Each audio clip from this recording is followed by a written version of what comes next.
vez, mas eu estou numa fase que não tenho mais muita consciência dessas coisas, mas acho que é a minha primeira vez, uma coisa que eu não digo há muitos anos.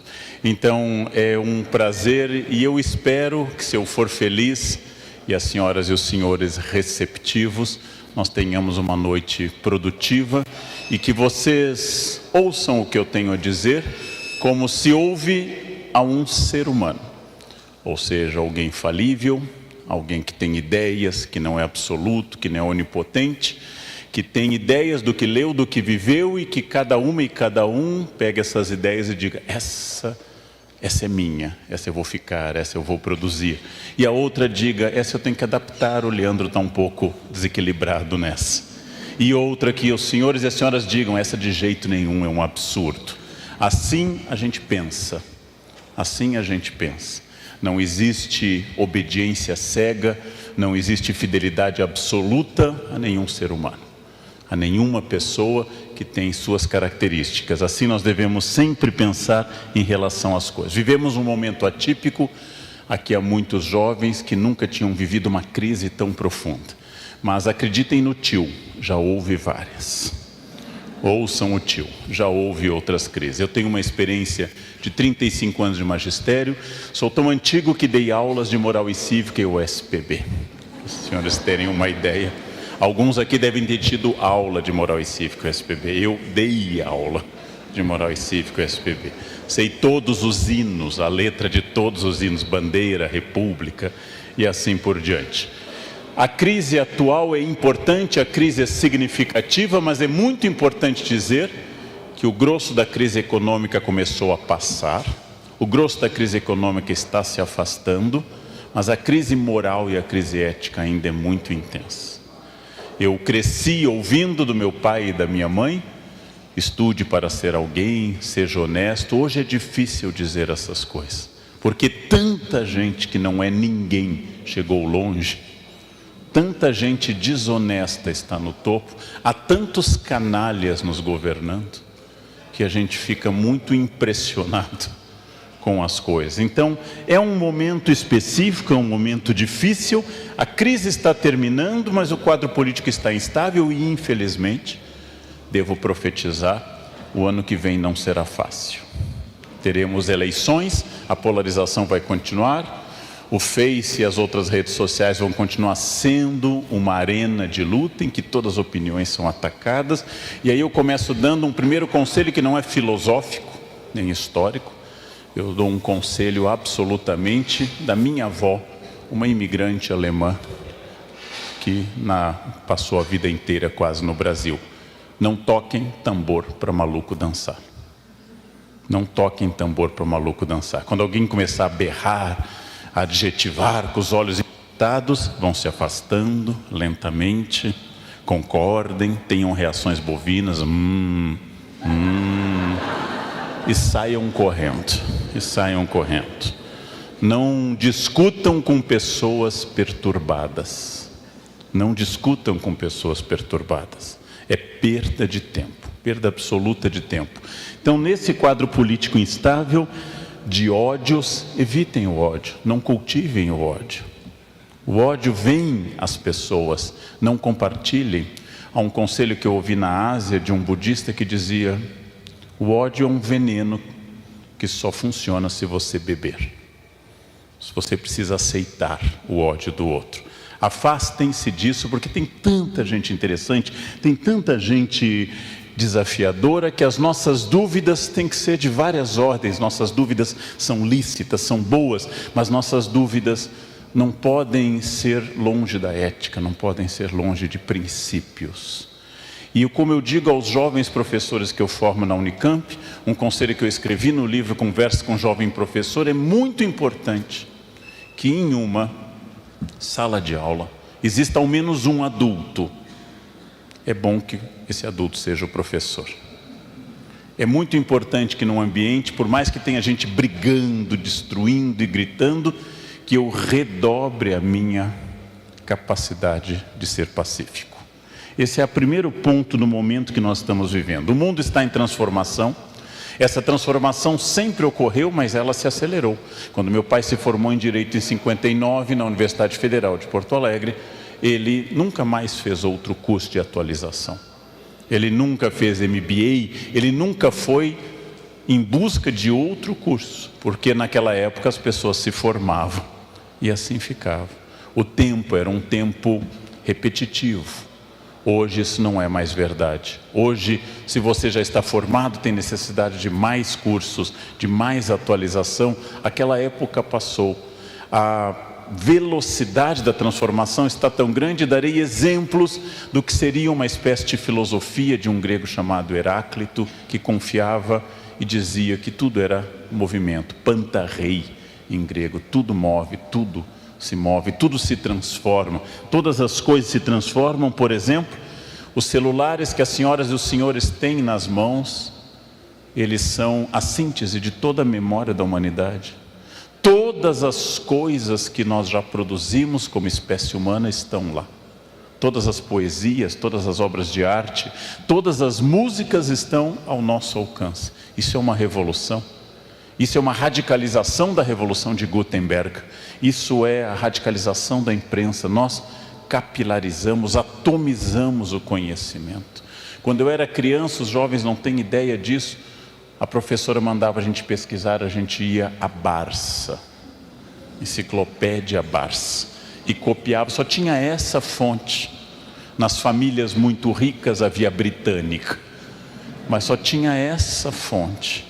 O conhecimento estava em bibliotecas, o conhecimento estava reservado em bibliotecas. Hoje, cada vez mais, ele está para o bem e para o mal atomizado. As escolas têm que ser revolucionadas e elas ainda, digo isso como professor, elas ainda não notaram a revolução, que é ter uma memória em HD externo. Uma memória externa a nós. Essa transformação também atinge um fato importante. A maior empresa de transporte urbanos do planeta não tem um único carro. Ela é um aplicativo na nuvem. E se você não sabe o que é nuvem, você tem diploma de datilografia. Isso é uma característica. Você não sabe o que é nuvem, pensa em nuvem e acha que é um fenômeno meteorológico, você tem diploma de datilografia e fez o SPB na escola. Mais uma mudança importante para a gente registrar: a maior empresa de hospedagem do planeta, Airbnb, não tem um único hotel.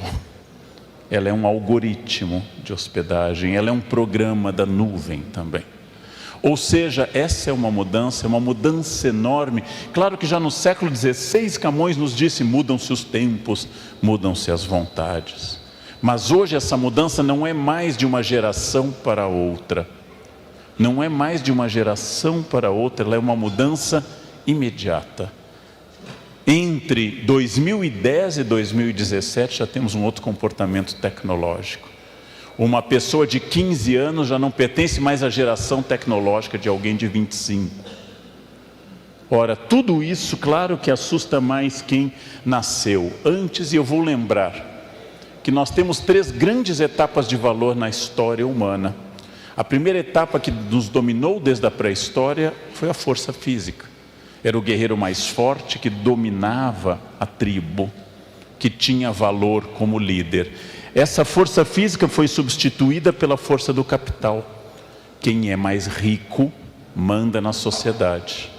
Não preciso mais ser o mais forte, basta ter mais dinheiro. Chegou a hora do velhinho gostoso e rico. Não precisa mais ser o mais forte. Eu posso ser o Neymar e serei lindo, desde que o dinheiro e a fama me acompanhem. Esse é um novo critério. É claro que força física ainda conta, é claro que dinheiro é fundamental, mas nós temos uma terceira etapa, e essa pouca gente se deu conta. Hoje o que manda no mundo é a inteligência e não a força física. E apesar do capital ser fundamental, o capital hoje deriva da inteligência e não da produção. Não é mais o dono da usina siderúrgica, não é mais o montador de automóveis que é o milionário, mas é o fundador do Facebook, de um programa. É o fundador do Google e assim por diante. São essas pessoas que hoje são responsáveis pela maior circulação de capital no mundo. Não tem mais sentido a memória, como me educaram. Quando eu era criança, decorávamos que o Brasil tinha 8.511.965 quilômetros quadrados. Nossas professoras, eu fiz um colégio interiorano, católico alemão no Rio Grande do Sul, ficavam felizes que nós soubéssemos que o Novo Testamento tinha 27 livros, 4 evangelhos, 1 Atos dos Apóstolos, 14 cartas de Paulo, um conjunto de cartas católicas e um Apocalipse. E aí nós tínhamos uma fé sólida, porque nós tínhamos memória.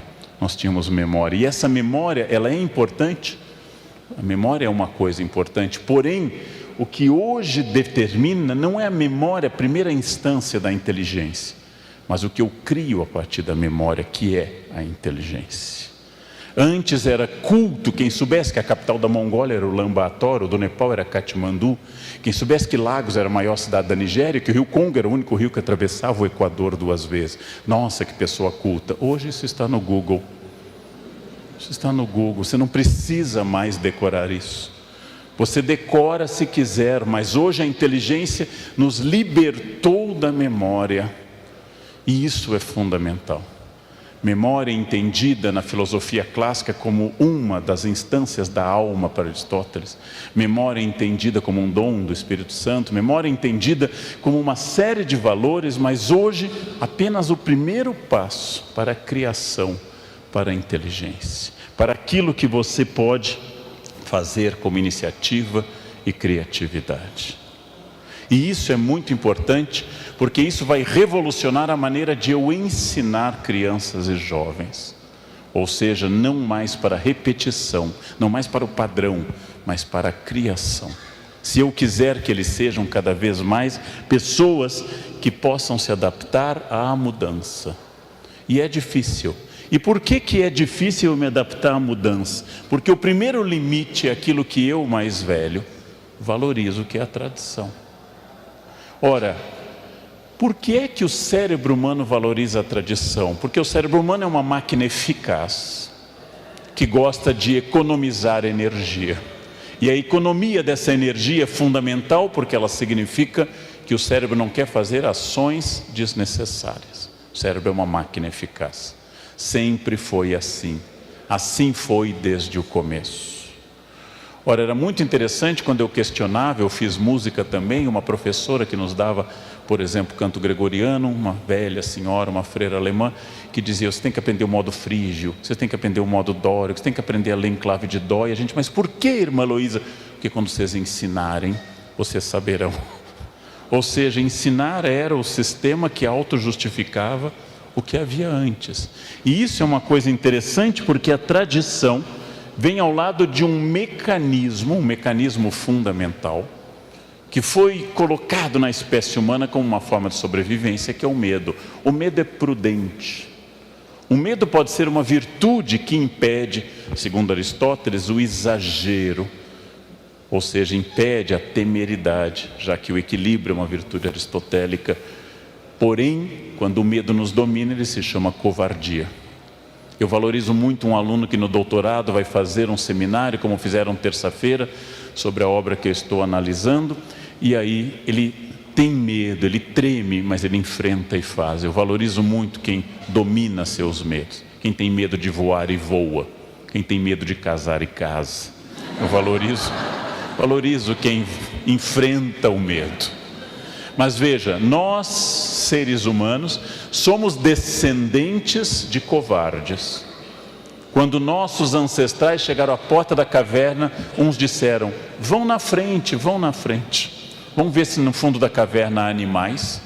Os que foram na frente morreram. Os que ficaram na porta da caverna, prudentemente ou com medo, são nossos ancestrais. Nós somos descendentes de pessoas prudentes. Bem, o excesso de medo, o medo dominando, chama-se covardia. A genética é uma coisa importante. Há pouco, num debate para um livro, uma autoridade me disse, talvez a gente tenha apenas 5% de liberdade, o resto é genética. Eu não sei o número exato, eu não tenho capacidade de pensar nesse número, porém, 5% é bastante. As abelhas têm 0. As abelhas são exclusivamente guiadas pela genética. Nenhuma abelha amanhece republicana. Nenhuma abelha vai dizer, vamos derrubar essa rainha que não faz nada. Nenhum leão pode se tornar vegano. Ele não pode amanhecer, chega de maltratar as zebras, vamos sentar na selva em plena harmonia comendo queijo tofu. Não é permitido ao leão isso. Não é permitido ao leão isso. Os seres animais tidos como irracionais seguem um código genético. Nós somos livres. O livre-arbítrio é uma profunda característica da humanidade. Pensei nisso de uma forma trágica. Eu vou a São Paulo, em São Paulo, à Sala São Paulo, escutar concertos quase toda semana, e para isso eu atravesso uma tragédia humana, que é a Cracolândia. É uma tragédia humana. Seres humanos iguais a mim, dignidade e direitos, um dia foram lá. Um dia olharam para aquelas pessoas que abriram mão do seu livre-arbítrio e abriram mão voluntariamente da sua dignidade, compraram uma pedra de crack, fumaram e se destruíram. Esse é o grau mais radical de liberdade humana. Ou seja, eu sou livre inclusive para me destruir. Infelizmente, tudo aquilo que seja um vício reduz minha liberdade. Drogas, álcool, Netflix, tudo que for um vício reduz minha liberdade, cria um hábito. O hábito, diz Aristóteles, é uma segunda natureza. A genética existe, mas não nos condiciona abertamente. A cultura existe. Eu estou inserido dentro de uma cultura. Para mim, que tenho ancestrais camponeses, acordar de madrugada é muito fácil. Eu desperto todos os dias às 4 horas da manhã, sem nenhum problema. Isso é típico de sangue camponês, não? Ou de algum problema de insônia, mas eu casualmente acordo com facilidade. Eu tenho grande facilidade de acordar, faz parte da cultura. Meu avô dizia, o sol não deve encontrar ninguém honesto na cama. É uma coisa que vem sempre. A cultura é importante. A cultura é importante. Eu já soube de pessoas que dormem até às 6 da manhã, mas eu acho que são pessoas atacadas da preguiça, não? Pessoas atacadas disso. É uma questão cultural. E também o meu comportamento, eu vou perguntar como eu passo a um estágio seguinte, numa sociedade que exige que eu, Leandro, e cada um e cada uma que está aqui, cada pessoa aqui faça algo diferente. Como eu consigo isso? De que forma eu consigo isso? Bem, essa é uma questão importante. Lendo neurocientistas, eu fui iluminado por um conhecimento que até então eu não tinha, e lendo grandes autores neurocientistas, como o professor Antônio Damasio, português, Suzana Herculano Holtzel, brasileira, eles foram indicando que os neurônios, quando produzem um hábito, como, por exemplo, acordar às 4 da manhã, ou comer algo, ou dizer uma saudação ritual, não apenas um neurônio encosta no outro com impulso elétrico, como sabemos, mas cria uma ligação biológica. Dessa forma, o neurônio acaba ficando ligado ao outro através do hábito, e toda vez que eu repito aquele hábito, é muito bom para o meu corpo. Ele vai gastar menos energia. A vida tomada de hábitos, a vida tomada de repetições sistemáticas, é uma vida profundamente econômica de energia. Ora, por que eu, Leandro, gosto de pinhão? Pinhão não tem gosto de nada, tem gosto do sal que eu coloco na água. Porque eu, Leandro, na infância comia pinhão, e pinhão associo ao inverno, a fogão a lenha e ao gosto do inverno e da infância. Por que eu gosto das músicas da minha infância, a parte da minha formação em música clássica? Por que eu gosto de Legião Urbana? Porque eu considero Legião Urbana melhor que Wesley Safadão. Eu, Leandro. Mas lembro que meu pai considerava Lupicínio Rodrigues superior a Renato Russo. E provavelmente meu avô consideraria Zequinha de Abreu ou Chiquinha Gonzaga superiores a Lupicínio. Porque nós gostamos daquilo que nos remete à zona de segurança. Nós gostamos daquilo que nos remete ao que o neurônio já fez. É profundamente confortante para o corpo o hábito. Quem acorda sempre na mesma hora, quem deita sempre na mesma hora, quem come sempre na mesma hora, quem come mais ou menos as mesmas coisas, quem faz mais ou menos as mesmas coisas, produz sobre o corpo e sobre o cérebro um efeito bastante profundo de método, de ordem. E o neurônio gosta disso, e nós nos inserimos nessa ordem. Ora, essa ordem não é boa nem ruim, apenas ela é uma ordem. E ela é absolutamente biológica e produz a zona de conforto. Por um lado, a zona de conforto me acalma. Por outro lado, a zona de conforto não exige de mim o melhor que eu possa dar. Por um lado, a repetição sistemática me tranquiliza, mas com ela eu não produzo mais do que eu possa produzir. Apenas a crise, a inconstância, apenas o problema é que faz com que eu acabe produzindo mais. Qualquer médico pode ser excelente profissional se atender uma paciente num ambiente muito luxuoso, sem problemas graves. É preciso ser um grande médico para atender num pronto-socorro de uma grande cidade, numa madrugada de festas. Qualquer professor dá aula para 5 pessoas numa sala com ar-condicionado. É preciso ser um grande mestre para ter um 6º ano, numa tarde de novembro, depois de um feriado, antes da aula de educação física ou depois da aula de educação física. Quem é capaz de dar aula para 45 pessoas e ainda amar essas crianças, é um gesto épico, de dedicação. Exatamente a crise, é a crise que revela as pessoas, a crise que transforma as pessoas, a crise que me tira da zona de conforto, é a crise que faz com que eu saia de uma região repetitiva. O conselho da minha avó, já citada, era para ficar na zona de conforto. Ela dizia às mulheres da família: seu marido ronca, não separe, o próximo pode bater. Fique com esse, né? Não era só o zelo católico pela fidelidade do sacramento, mas uma observação prática de vida, né? E seu chefe é ruim, seu superior é ruim, é um ruim conhecido, o outro pode ser pior. Vocês não gostavam de Dilma? Veio Temer. E o ano que vem tem eleição. Então fica essa questão do ousar e do repetir. É claro que a perspectiva, o afastamento para eu ter uma distância em relação às coisas, ela é fundamental.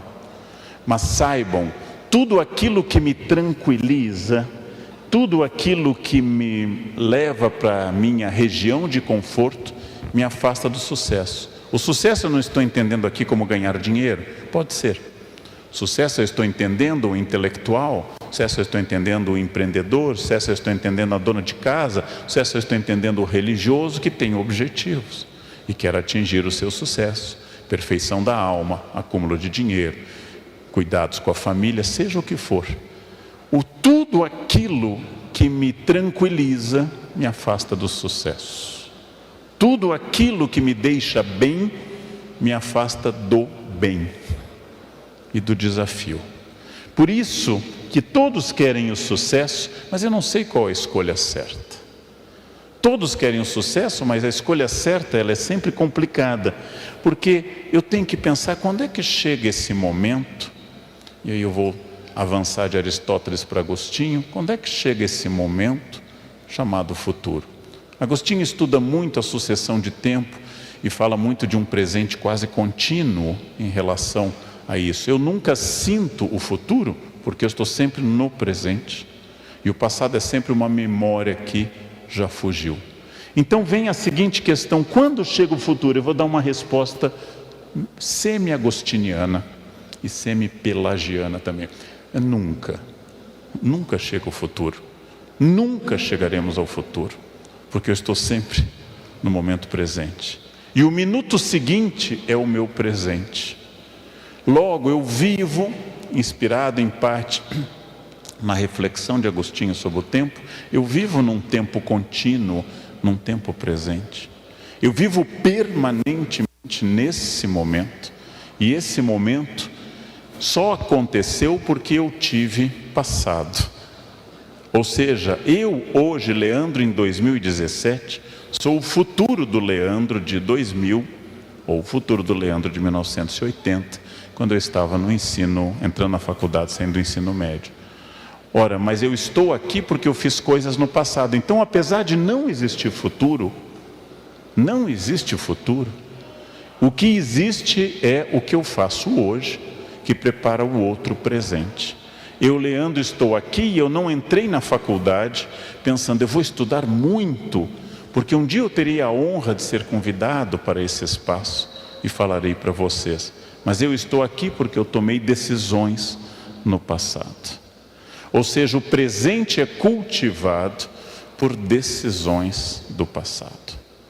O presente é cultivado por uma forma muito importante, porque não existe o ponto final, aqui representado metaforicamente por um paraíso tropical.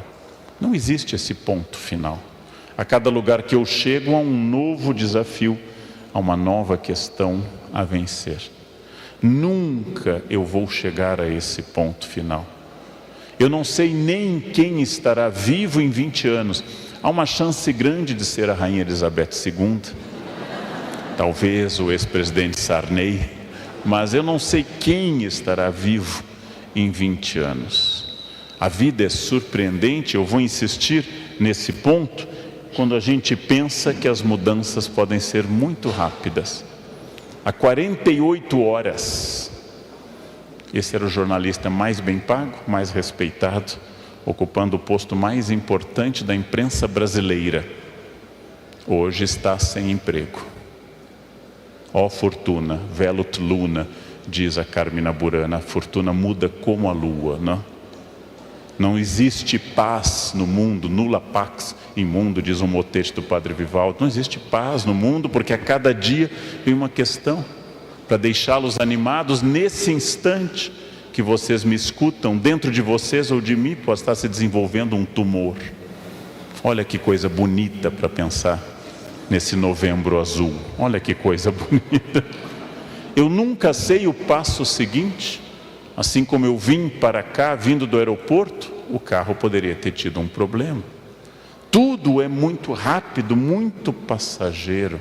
Tudo se transforma e as questões do mundo permanentemente são desafiadas. E esses desafios são sempre um caminho aberto. Nós temos diante de nós um caminho aberto. Eu não sei esse futuro. Eu tenho apenas a capacidade de planejar o presente, mas voltando à noção agostiniana, capítulos passado, presente e futuro, o futuro é quase esvanecido, quase desaparecendo. Porém, eu vou substituir essas palavras agostinianas por palavras contemporâneas. Por passado eu entendo a experiência que trouxe cada uma e cada um até essa noite. Por presente eu entendo a ação de estar aqui. Quantas pessoas caminhando através da cidade, eu vi estavam em bares. Vocês estão em uma palestra, uma noite de quinta-feira. Ou seja, essa é uma ação. O que for decidido internamente por cada um, vai marcar o presente de amanhã, ou seja, o dia de amanhã, que será o seu futuro. E essa antecipação que os gregos chamam de strato-agos, o estratego, é a antecipação chamada estratégia. Estratégia é a capacidade de eu me antecipar. É uma virtude que começa com a infância a crescer, mas nenhuma criança é estratégica. Nenhuma criança jamais disse à mãe, coloque um casaquinho, porque o tempo pode virar. Isso é um pensamento que a gente só tem na terceira idade. À medida que envelhecemos, a bolsa vai sendo munida de remédio, casaquinho, guarda-chuva, papel higiênico. Quanto mais envelhecemos, mais vamos ficando estratégicos. Porque nós sabemos, diz o Hamlet, que a consciência nos torna covardes. Nós sabemos que é importante estar preparado. Estratégia é a capacidade de eu me antecipar. Estratégia é tipicamente humana, é a capacidade de pensar o que pode acontecer e me preparar para isso.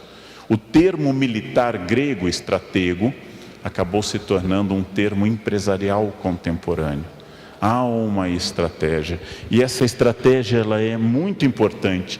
E lembrem-se, o erro é parte da espécie humana. Não há ser humano que não erre. Quem não erra não é humano. O humano é errado. Só temos dois tipos de erros: os fatais e os não fatais. Os fatais não precisam ser analisados. Os não fatais precisam. Os italianos dizem, eu gosto muito, não há cogumelos não comestíveis. Todo cogumelo é comestível. Alguns apenas uma vez. Apenas uma vez. Depois você não comerá de novo. Quando eu quero explicar aos meus alunos literariamente, dentro da tradição cultural do Ocidente, eu lembro a eles que a primeira empresa do planeta Terra, na nossa tradição judaico-cristã, foi a empresa Éden Limitada. O fundador tinha um currículo impressionante, Deus, inatacável. Criou uma empresa perfeita e contratou 2 funcionários locais, feitos ali, treinados no RH dali, nada de gente de fora, barro e costela local. Colocou, fez uma semana de ética e disse, só tem uma regra aqui, gente, vamos lá, colaborem. Só não pode comer uma fruta, o resto pode tudo, tudo, o tempo todo. É a família perfeita, Adam, em hebraico homem. A família perfeita, Eva, a companheira.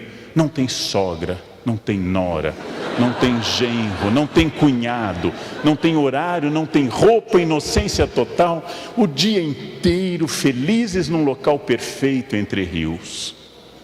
Só uma regra. Nosso mundo é cheio de regras. Só tinha uma regra. O dono se afastou, foram direto infringir a regra. Fundada a sociedade humana. Enquanto Adão e Eva estavam inocentes, não havia tempo, não havia velhice. No momento que eles pecaram e envelheceram e conheceram a doença, a morte e a dor, começa a história. Expulsos por justa causa, vão para a terra, começam a plantar, têm filhos. Adão e Eva geram Caim e Abel. Caim matou Abel, como vocês sabem. Primeira família humana, resultado, 4 pessoas, os mais próximos de Deus, os mais longevos. Adão viveu 930 anos. Os mais longevos, 2 pecadores, 1 assassino e 1 cadáver. Essa é a primeira família humana, gente. Muito mais próxima de Deus do que a nossa. A nossa tem muito mais problemas do que essa, não? E não deu certo. Não deu certo. Aí começa tudo de novo, começam mais filhos, etc.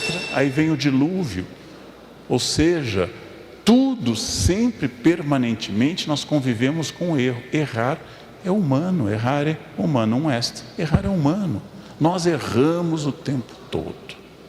Nós erramos constantemente. E esse é um exercício para eu aprender. Para eu aprender que de cada erro deriva uma possibilidade de acerto. Façam o aprendizado. Façam esse aprendizado. Cada erro é uma indicação estratégica. Que você não é perfeito. Cada erro fere o meu orgulho, fere a minha vaidade, o primeiro pecado capital. Fere aquilo que me torna soberbo. Cada erro mostra, você se acha muito, perceba que aquilo que você faz diariamente, desde que nasceu, desde que você tinha 11 a 14 meses, que é andar, você tropeça. Hoje, tenho 54 anos e tropeço. E eu treino isso diariamente há 53 anos. É uma lembrança permanente. Você é humano, você nunca atingirá a perfeição. Não se vanglorie, não fique soberbo, porque tudo que te protege, te sufoca. Usando a metáfora da gestação, do embrião, da galinha, do pinto no ovo. Se até o 21º dia, 3ª semana, o pinto romper o ovo, ele morre. Se a partir da 3ª semana ele não romper, ele também morre. Toda vez que eu protejo demais um filho, um aluno, um subordinado, eu o torno limitado. Todas as vezes. Não há fórmula mais clara para tornar alguém imbecil do que mimá-lo. Quando eu mimo alguém, eu reduzo a sua humanidade.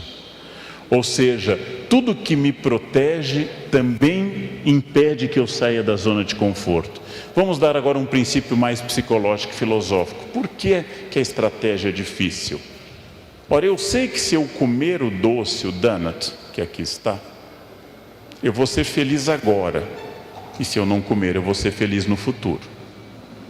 Se eu comer o doce, eu vou ter 1 minuto de prazer na boca e o resto da vida estará na minha barriga ou no meu quadril. O resto da vida. Eu tenho opção entre 2 caminhos: o prazer imediato ou o prazer estratégico de médio e longo prazo. Se eu comer comida carregada em gordura, bacon, pururuca, eu tenho só a vantagem de não ter Alzheimer, porque quem come gordura diariamente morre antes de chegar à idade de ter Alzheimer. É uma vantagem, é uma vantagem. Comida gordurosa impede doenças degenerativas. Você passa para outra aos 35 no máximo. Bem, eu tenho que tomar decisões a todo instante. Acontece que o prazer de ficar na cama para alguns, ele é imediato. E ter que fazer alguma coisa, ir para a escola, estudar, produzir, rezar, é um prazer que vai no momento seguinte. Então nós temos que optar entre 2 prazeres, e isso vem a pergunta: como eu saio dessa acomodação? Como é que eu quebro a tendência cerebral, cultural, de seguir o que é mais fácil, de seguir o que é mais prático, seguir o que é mais agradável ao cérebro? Isso é uma questão importante. Em primeiro lugar, eu tenho que entender que eu sou protagonista.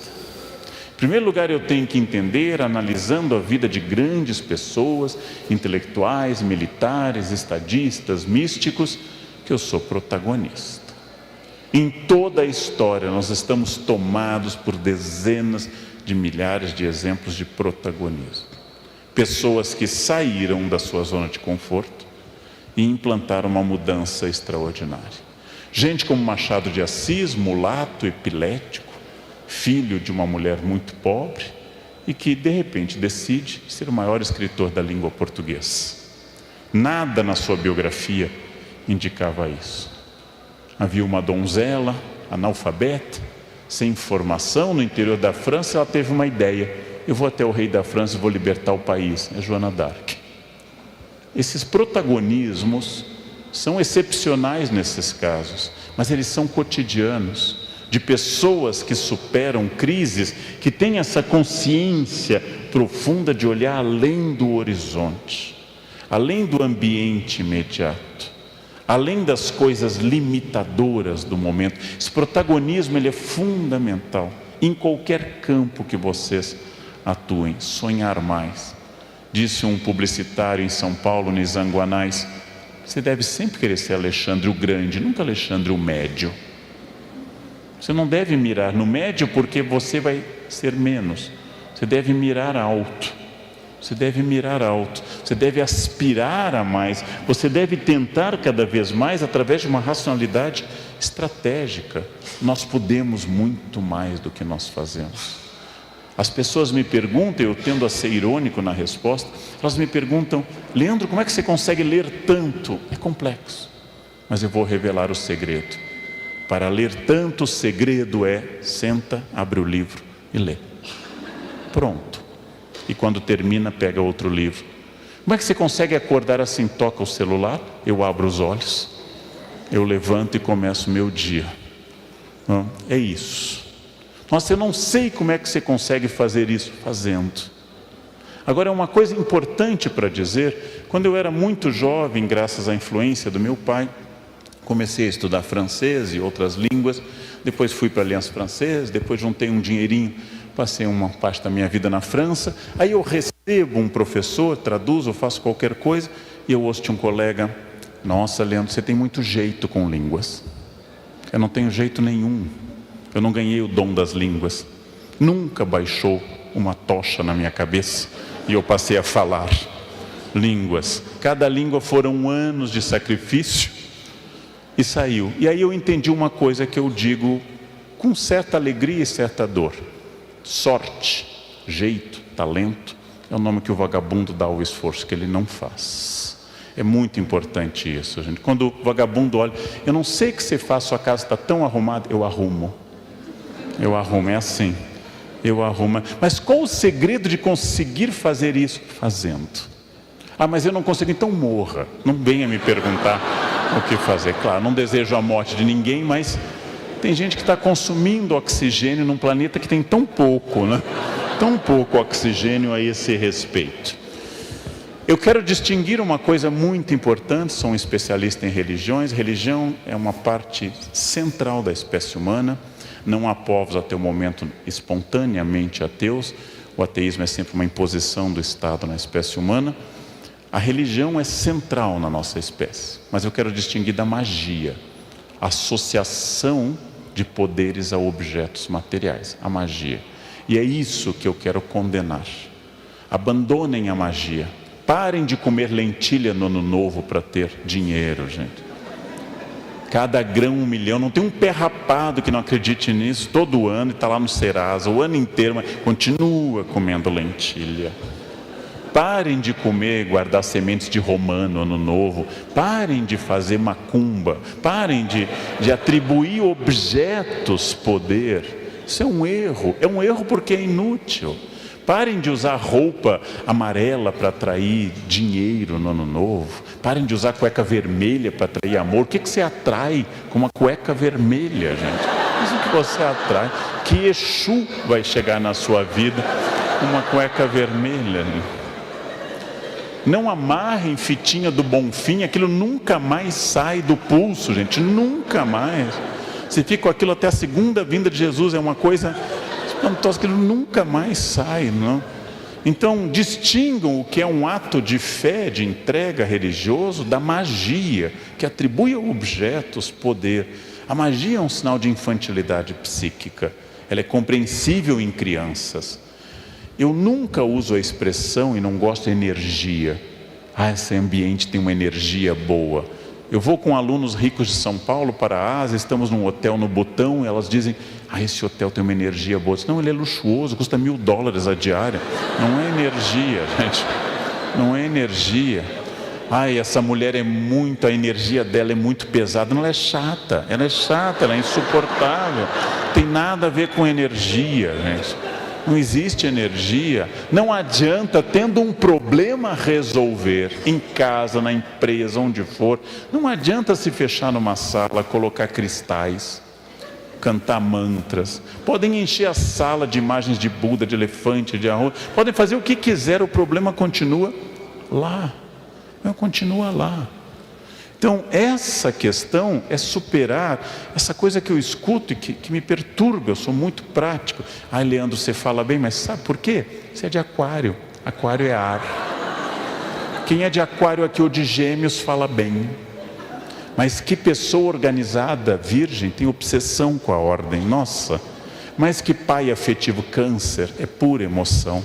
Câncer e peixes choram em inauguração do supermercado, choram ao pôr do sol. Mas que chefe terrível, leão. Leão é o cão chupando manga quando manga. Não existe isso. Que planeta estava em cima de você na hora do nascimento? Nenhum de os planetas estão alinhados. Não tem nenhum planeta em cima de você. Abandonem isso. Abandonem. Sigam o conselho do Antigo Testamento. Não vão procurar necromante de Endor para o rei Saul. Não vão procurar coisas que são mágicas. Ou seja, a magia atrapalha o progresso das pessoas. Ela atrapalha. Façam as coisas que devem ser feitas. Se querem o conselho dos meus formadores jesuítas, trabalhem como se Deus não existisse e rezem como se o homem não existisse. É errado ficar esperando magia. É errado ficar tornando objetos essa fonte. Esse determinismo, por que você não deu certo? É karma. É karma. Karma é compreensível em Piracicaba, outras cidades. Está indo muito rápido, karma. Mas não tem sentido. Não existe karma, não existe destino, não existe sorte. Você ganhou esse dom da humanidade, que é o livre-arbítrio. Não insulte o mundo pensando que você está submetido a forças que lhe controlam.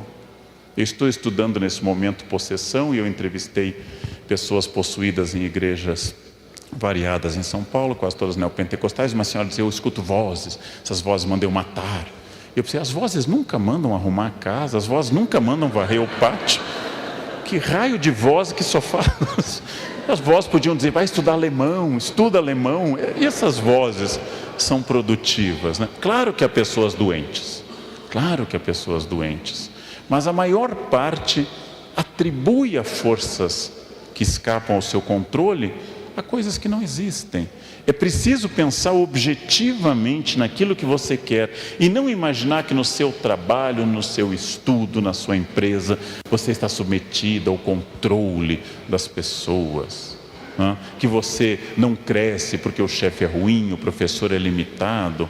Há um aluno que me diz: o outro professor é fraco. Ótimo, você vai passar fácil e vai ter tempo para estudar o que é realmente importante. Não jogue no outro essa responsabilidade. Sartre chamou a isso na filosofia de má fé, quando eu atribuo ao outro. Por que que você não estudou mais? Minha família não incentivava. Sartre nos diz: não importa o que a vida fez de você, importa o que você fez do que a vida fez de você. É isso. Alguns aprenderam inglês esquiando em Aspen. Outros aprenderam inglês na biblioteca pública, sábado à tarde, pegando livros gratuitamente. É melhor em Aspen, é mais gostoso em Aspen, mas todos podem. Todos podem. Essa é uma questão importante. O custo disso, eu insisto, é o esforço. O custo de tudo é o esforço. Não o esforço de um dia, não o esforço de fazer uma vez, o esforço diário, cotidiano, o esforço repetitivo. Esse é o custo e essa é a questão importante. E eu vou usar uma metáfora importante: esforço é banho. Tomou hoje? Ótimo, parabéns. Amanhã, de novo. Não vale dizer: eu venho me esforçando há 10 anos, agora eu vou parar. Fede imediatamente. Esforço é banho diário, às vezes 2. Às vezes 2. Fez o esforço hoje? Ótimo. Tem que continuar no outro dia. Esforço é diário. Não existe dieta de uma semana. Começando por esse campo. Se você fizer uma dieta de uma semana, vai descobrir que o peso que você perdeu é vingativo. Ele volta acompanhado. Ele volta com amigos. Você quer, se é importante para você, isso não é definido eticamente, é só uma questão de vontade. Você quer emagrecer, é um projeto de reeducação alimentar para toda a vida. Quer guardar dinheiro, não é que no mês de dezembro eu vou guardar dinheiro, é um péssimo mês para guardar dinheiro.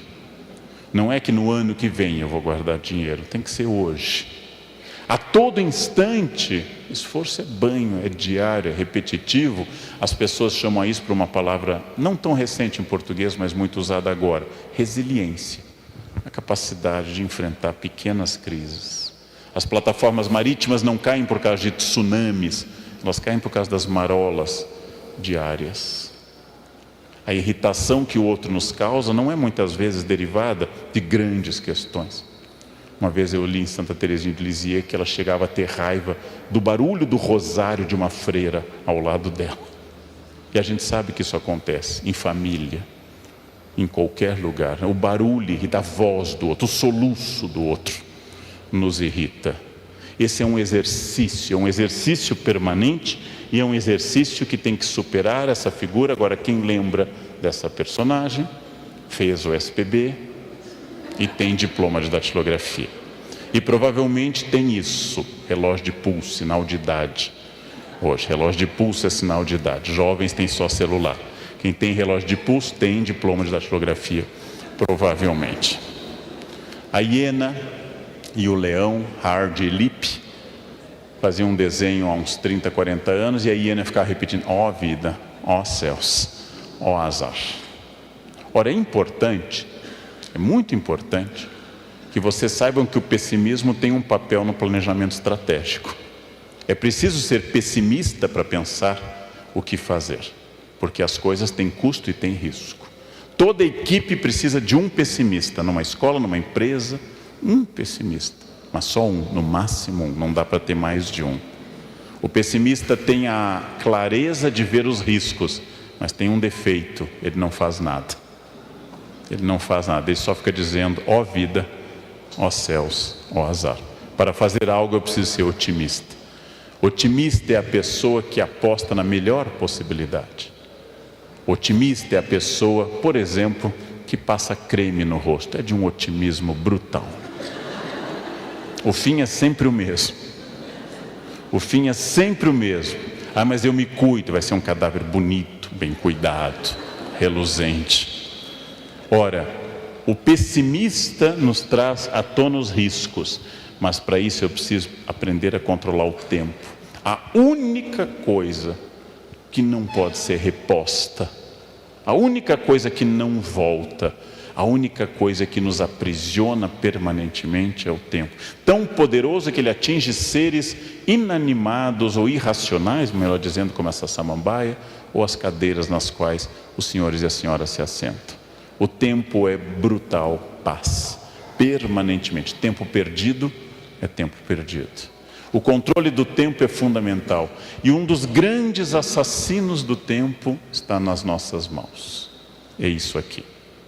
Quem vive acessando redes sociais e comunicando a beleza da sua existência. Acordei, kkkk. Está sol aqui. Estou no quilo, kkkk. Essa onipotência do símbolo do potássio, kkkk, o tempo todo, gente. Não é necessário comunicar ao mundo que o sol nasceu, porque ele nasce no mundo inteiro, todos os dias. Ele vai se pôr também no mundo inteiro. Não é necessário comunicar ao mundo tudo. Não é necessário, acima de tudo, lança uma campanha nacional de importância extraordinária.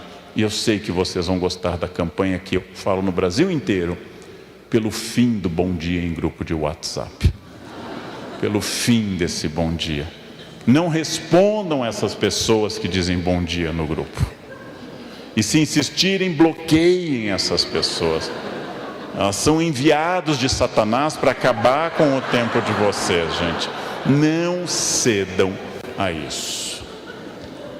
Não cedam a isso. Insistam no aproveitamento. O que é aproveitar o tempo? É trabalhar sem cessar? Não, isso é uma pessoa também obcecada. Aproveitar o tempo é quando estiverem lendo, leiam. Quando estiverem relaxando, relaxem. Quando estiverem comendo, comam. Quando estiverem rezando, brincando, educando filhos, ensinando, façam isso. Não estejam em outro lugar. Quando dormirem, durmam. Não fiquem fazendo todas as coisas ao mesmo tempo. É isso, foco. Foco para controlar o tempo. Capacidade de resistir a um mundo líquido, segundo a expressão do sociólogo polonês e inglês Zygmunt Bauman, um mundo em que tudo está fora de foco. Um mundo em que tudo está sendo feito ao mesmo tempo, permanentemente. Um mundo que as pessoas arriscam a vida no trânsito para digitarem ao celular. Isso é uma patologia inacreditável. Em que alguém se arrisca a morrer, matar ou ficar tetraplégico para responder, estou aqui, kkkk. Imaginem uma coisa dessas, né? Restaurem a racionalidade e controlem o maior inimigo de todos nós, que é o nosso narciso. É uma das questões mais importantes. Somos profundamente vaidosos. Somos profundamente narcisistas. Somos profundamente atacados pela experiência da nossa valorização. Há quase 5 anos eu gravei um café filosófico sobre a vaidade e contei uma história que Flaubert, o escritor francês do 19, recriava e inventava sobre Santo Antão, o mais famoso ser da história tentado pelo demônio. Antão resistiu durante 80 anos às investidas diárias do demônio e foi alvo de muita história da arte. Bosch pintou, Dalí, Salvador Dalí, muita gente pintou as tentações de Santo Antão. Antão resistiu bravamente a todas as tentações. E segundo Flaubert, não segundo a legenda áurea, segundo Flaubert, já muito idoso, o demônio desistiu de Antão. Não dá, chega, é demais. Você resistiu a tudo. O demônio se retirou e disse: primeira vez que um ser humano me vence. Antão se ajoelhou e disse: agora eu me tornei um santo. O demônio sorriu e voltou. Antão havia resistido a tudo, menos a vaidade. Contei no livro Pecar e Perdoar uma história tirada dos Fioretti de São Francisco, as florezinhas, no qual Francisco, no fim da vida, quase 40 anos, está deprimido, porque havia feito uma ordem extraordinária que crescia, baseada na pobreza, e ainda na vida dele, os monges começaram, os frades, desculpe, começaram a acumular bens, começaram a ter bibliotecas, a terem brigas por bens. Aí Francisco: mas para que serviu tudo que eu fiz? Se os meus seguidores ainda na minha vida já estão destruindo o que eu fiz. Então ele vai se entrevistar com sua amiga caríssima Clara, e Clara diz: sabe qual é o problema, Francisco? Você ainda não é pobre, mas como se ele só tinha um hábito, como se ele andava de pés descalços, como se ele dormia no chão, como se ele maltratava tanto o corpo com jejuns que teve que pedir desculpa ao corpo antes de morrer. Desculpe, irmão corpo, pelos jejuns e penitências. A Clara disse: você ainda é apegado à sua obra e à continuidade dela, você ainda acha que ela lhe pertence. Francisco entendeu, enfim, que o máximo que eu posso fazer é o máximo. Morreu feliz, deitado no chão da Porciúncula, que hoje é a imensa igreja de Santa Maria degli Angeli, cantando o Cântico das Criaturas, mas dando um conselho final a seus amados próximos, Frei Leão e outros: eu fiz a minha parte, agora vocês façam a de vocês, eu só posso fazer a minha parte. É vaidade querer controlar, é muita vaidade querer controlar tudo. Uma vez eu dei uma palestra há mais de 20 anos para um grupo enorme de professores do então ensino de primeiro grau, hoje fundamental, e uma professora religiosa me disse: professor, eu faço tudo isso que o senhor diz, mas meus alunos não prestam atenção em mim. Então contei uma história a ela para animá-la. Imagine, professora, Jesus como professor, 12 alunos, a senhora tinha quantos? Eu tenho 50. Jesus está em vantagem. Ele tem homens adultos que decidiram segui-lo, a senhora tem crianças que foram colocadas à força na sua sala. As aulas de Jesus são melhores que as suas. Levita, transfigura, ressuscita, anda. Nenhum professor consegue esses efeitos numa aula. Hoje nós vamos ressuscitar, hoje nós vamos multiplicar. As aulas eram fascinantes. 3 anos de curso. 3 anos de curso. Ao final, festa de encerramento, como todo grupo letivo. Festa de encerramento, jantar na pizzaria, festa de encerramento. O tesoureiro da turma vendeu para a diretoria de ensino. O líder, naquela noite, traiu 3 vezes. Ele nunca deu aula. 3 vezes, nunca apareceu um dia na escola. Os outros desapareceram, João foi até a cruz, o mestre morreu. Para quem acredita, ressuscitou. 40 dias de reforço de férias. 40 dias insistindo, mais milagres, mais milagres. E ao final Pedro faz a pergunta linda: Senhor, é agora que vai restaurar o reino de Israel? Ou seja, não entendeu nada. 3 anos de curso e a capivara não captou uma única coisa. Eu perguntei, aí ele desistiu, foi embora, mandou um reforço escolar que é o Espírito Santo, mas ele disse: chega, né? Chega, agora se virem. Vejam, eu perguntei à professora: a senhora acha que a senhora é mais que Jesus? Não, então faça o máximo. O máximo é o possível que eu posso fazer. O máximo é o possível. Cabe às pessoas aceitarem ou não, controlando a minha vaidade, escolhendo quais as lutas adequadas. Trânsito nunca é uma boa luta, mesmo quando eu estou correto. Luta contra o racismo é uma excelente luta, é uma parte da minha existência. Racismo é um mal terrível, é uma doença, é um desvio de caráter, é uma quebra da ética, além de ser um ato criminoso inafiançável. Essa é uma luta boa. Proteger crianças, proteger mulheres da violência, isso são lutas. Trânsito, futebol, é absolutamente inútil, gente. Escolham as lutas são poucas, e sigam essa tradição para decidir sobre coisas. Ouçam muito, reflitam e hajam. Ouvir mais do que falar, refletir antes de agir. O silêncio é fundamental. O silêncio é fundamental. Isso é muito importante para que eu possa agir num mundo que fala muito e que embola a ação estratégica. Ninguém mais escuta ninguém. Façam o teste. Ao voltarem a casa hoje, digam à pessoa que lá ficou: eu estou cansado. O que os senhores e as senhoras ouvirão? Quem está casado há mais de 12 horas sabe. Eu estou cansado. O que eu escuto em casa? Eu também. Eu acordei às 4, acordei às 13. Eu tenho uma dor de cabeça, eu tenho um tumor. É uma concorrência permanente. Ninguém ouve ninguém. Estamos loucos para falar a nossa opinião sempre. Então, ouvir para que essa ação estratégica. Lembrem, as escolhas são livres. Insisti nisso desde o início. As consequências são obrigatórias. Eu como o que eu quiser. A consequência é obrigatória. Eu bebo, fumo, faço o que eu quiser, a consequência é obrigatória. Eu acordo a hora que eu quiser, a consequência é obrigatória. Então é preciso lembrar sempre que você é livre, mas você não pode produzir a consequência diretamente dentro da sua liberdade. As decisões são feitas em meio a mudanças. As decisões são feitas em meio a um mundo muito complicado, um mundo de mutações muito dinâmicas, e eu sou um ser histórico, que tenho consciência que dentro dos meus limites não posso vencer a morte, não posso vencer a lei da gravidade, não há nada que eu possa fazer quando o avião entra em zona de turbulência, quando o avião arremete em Congonhas.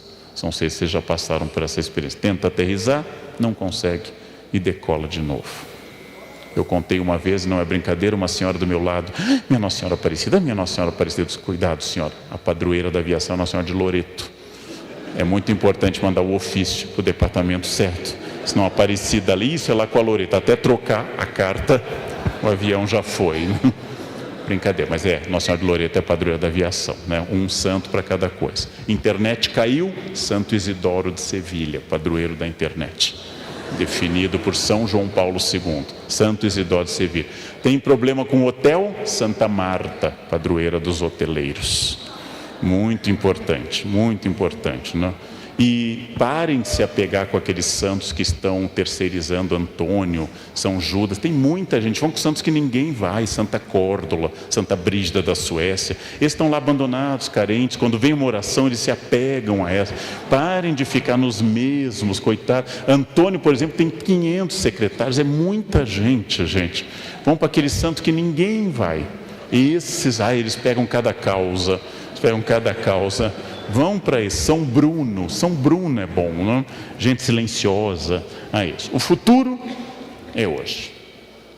Hoje é o dia que define o momento exato do futuro, porque o futuro não será 10 de novembro, o futuro não será 11 de novembro, o futuro é hoje, porque amanhã será hoje. As decisões tomadas aqui nessa noite vão marcar as senhoras e os senhores para o resto da existência. São decisões diárias, decisões tomadas sem clareza e que podem ter que ser refeitas, mas são decisões agora. Escolham o futuro. Ele nunca chega, mas ele é decorrência do presente. O que eu estou hoje é o meu futuro de ontem, e tudo que eu faço ou deixo de fazer afeta esse, entre aspas, futuro. Então essa é uma questão importante. Usando a imagem de uma escultora norte-americana, Bobby Carlyle, ela faz esse homem que se esculpe, um símbolo antropocêntrico da capacidade da minha vontade de melhorar a mim mesmo. Eu, Leandro, tenho partes prontas, tenho partes da minha personalidade que já estão solidificadas e são satisfatórias. Tenho partes terríveis que precisam de uma ação constante. Eu tenho com frequência a chamada-se, usando a linguagem dos capitais, a ira. Eu sou iracundo, como diria Dante. Ou seja, eu vivo tendo ataques de raiva. É um defeito. Então, no trânsito, e para não ter os ataques, eu faço psicanálise, eu faço esporte, não ando armado. São 3 medidas. 3 medidas boas para eu permanecer tranquilo. Antes de começar a dirigir nas marginais, eu já digo: eu vou ficar tranquilo. Coloco música no carro. Isso dura quase 5 minutos, de um controle absoluto. Eu tenho que melhorar isso. E me alegro que depois de 35 anos de magistério, e quase ao mesmo tempo dirigindo, eu nunca matei uma pessoa, nunca bati em nenhum aluno, mas é uma luta cotidiana. Gostaria de o ano que vem voltar aqui e dizer, eu dou aula há 36 anos e nunca bati num aluno. Mas por vezes essa minha ira aparece em irritação com as pessoas que trabalham comigo. Eu sou muito rápido, algumas pessoas são mais lentas. Essa irritação vem, depois eu peço desculpas. Uma pessoa ética não é a que não erra, senão a ética seria a ciência dos anjos. A ética trata das pessoas que erram e têm dor com o seu erro e querem retomar o caminho correto. A ética não fala de ninguém perfeito, fala de pessoas perfectíveis, não perfectum, feito até o fim, mas em processo de perfeição.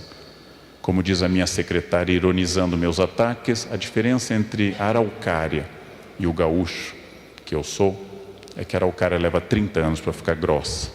Ela diz que...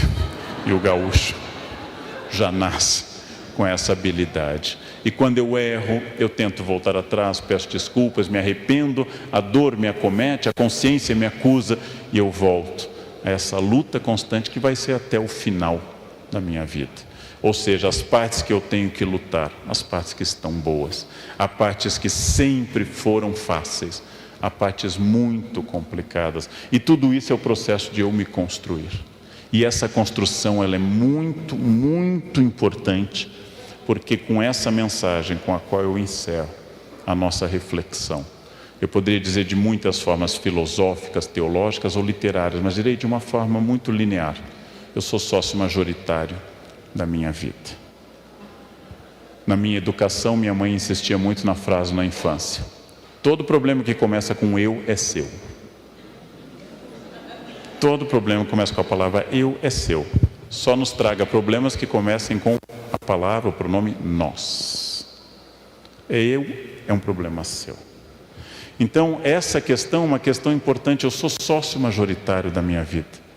Eu sou a pessoa que produz essa vida. Sócio majoritário não manda em tudo, é importante lembrar, mas manda bastante. Sócio majoritário não controla tudo, mas tem um imenso controle sobre as pessoas. Então eu sou o que produz a minha vida. Muitas pessoas me dizem, está chegando o Natal, eu me sinto triste no Natal, não gosto do Natal.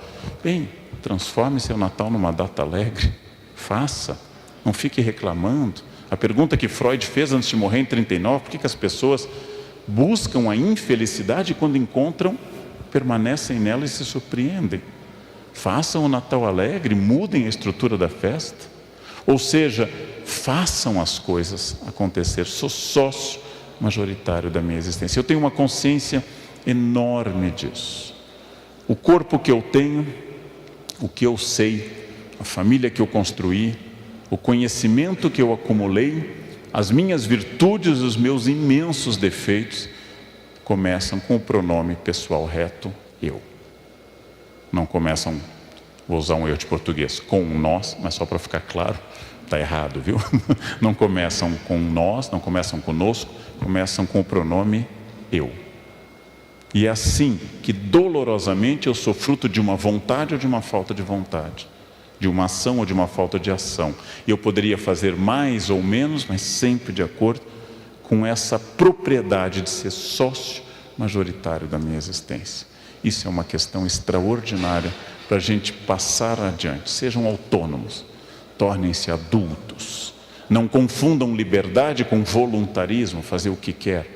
Liberdade é o fazer o que é preciso. Só o ser humano é livre, porque só o ser humano faz o que é preciso. Os animais não são livres. Se eu pisar na cauda do leão, ele jamais vai dizer, eu senti que não houve intenção. Então, apesar de estar doendo, eu entendo que não. Leão não distingue entre crime doloso e culposo.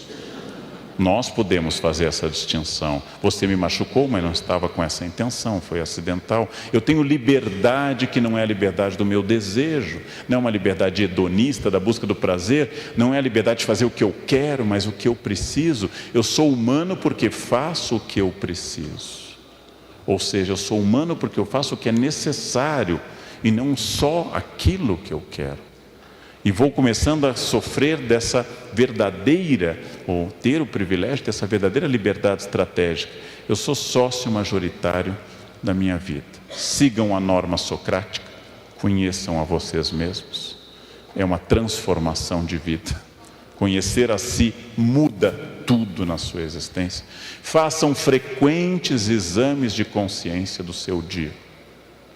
Não precisa ter nenhum projeto religioso para isso. Pode ser psicanalítico ou religioso, como preferir.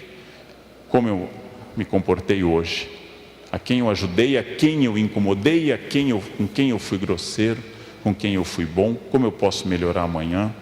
Inácio Loyola manda colocar um G grande nos defeitos maiores e contar. Depois vocês estão diminuindo semana a semana. Eu gosto dessa mente do século XVI, botar um G para cada defeito e depois ir contando se eles se repetem. Ou seja, trabalhem sobre si, trabalhem a sua possibilidade, sejam sócios da sua existência. Isso se chama autonomia, isso se chama protagonismo, isso determina a estratégia. Pergunta básica: onde vocês querem estar o ano que vem, em novembro de 2018? E onde vocês querem estar em novembro de 2027, daqui a 10 anos? E daqui a 20 anos, que é até onde eu posso, no meu caso, imaginar. Daqui a 20 anos. Onde eu quero estar? Com quem? Se vocês tiverem clareza do ponto final, terão clareza da estratégia. Se tiverem clareza da estratégia, correm um risco de chegar lá.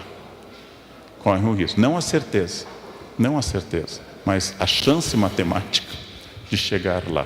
E nisso, o resultado de tudo isso é chamado de plenitude, para uns, para outros simplesmente uma palavra tradicional de raiz indo-ariana: felicidade.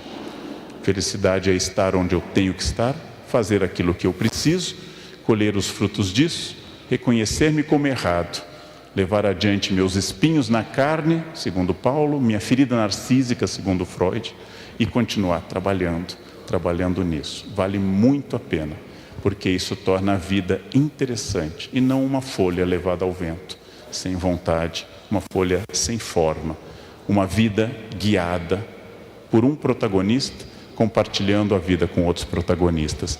E é isso que a gente chama propriamente de felicidade. E era isso que eu queria dizer nessa noite para as senhoras e para os senhores. Muito obrigado pela atenção dessa parte. Muito obrigado.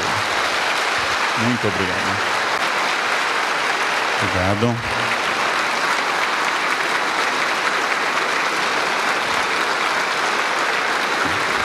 Muito obrigado por mim. Obrigado.